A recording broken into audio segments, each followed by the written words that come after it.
Assalamualaikum. Puasanya udah lama banget ya aku nggak bikin konten masak-masak ya kan.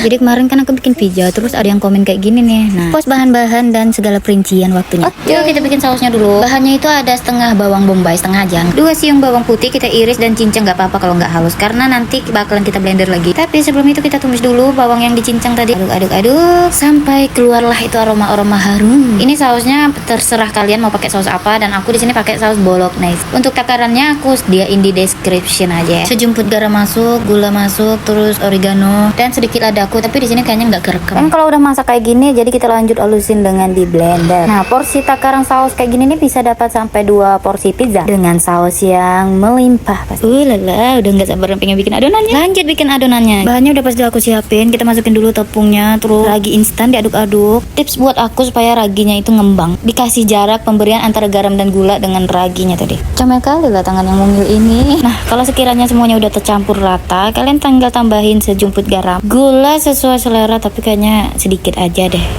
Udah itu aku masukin minyak sedikit aja. Dan lanjut aduk-aduk lagi, terus tambahin air dingin. Nah, air dingin ini kalian masukinnya itu sedikit demi sedikit aja, nggak usah sekaligus. Karena takutnya nanti bakal ngegumpal. Sampai akhirnya adonannya tuh jadi kayak gini. Kayak nggak ada tepung-tepung lagi gitu. Proses selanjutnya itu kita diulen-ulen. Apa sih namanya, diaduk-aduk, ditumbuk-tumbuk kayak ya gitu deh, kayak di udel-udel gitu. Cukup sampai setengah kalis aja.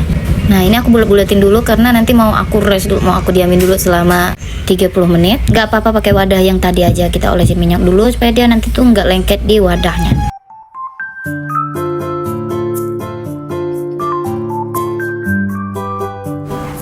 Sambil nunggu adonannya itu ngembang, kita iris dulu topping-toppingnya. Di sini aku pakai toppingnya cuma buat kayak sosis doang. Nggak kerasa udah 30 menit, jadi kita angkat dulu. Terus aku bikin jadi 2 bagian. Ini seterah kalian mau kalian bikin 3 bagian, bebas.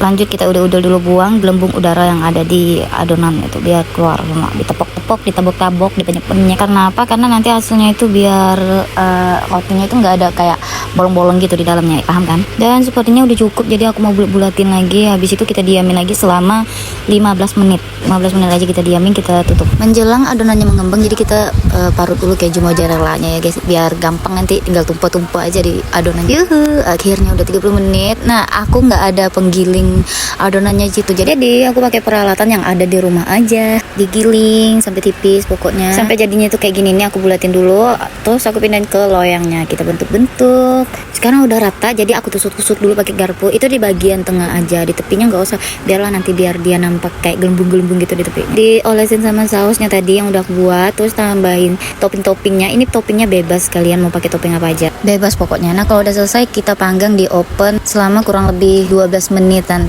dengan suhu 25 derajat. Awalnya itu aku manggang di suhu 23 derajat dengan waktu selama 10 menit dan ternyata itu belum masak. Dan kayaknya ini tergantung oven yang kalian pakai. Jadi silakan kalian cek-cek aja terus sampai dia tuh kelihatan di tepi-tepi pinggirnya itu kayak kuning-kuning gitu. Cukup sekian tutorial dari aku. Sampai ketemu di konten selanjutnya. Bye bye. Terima kasih ya udah nonton.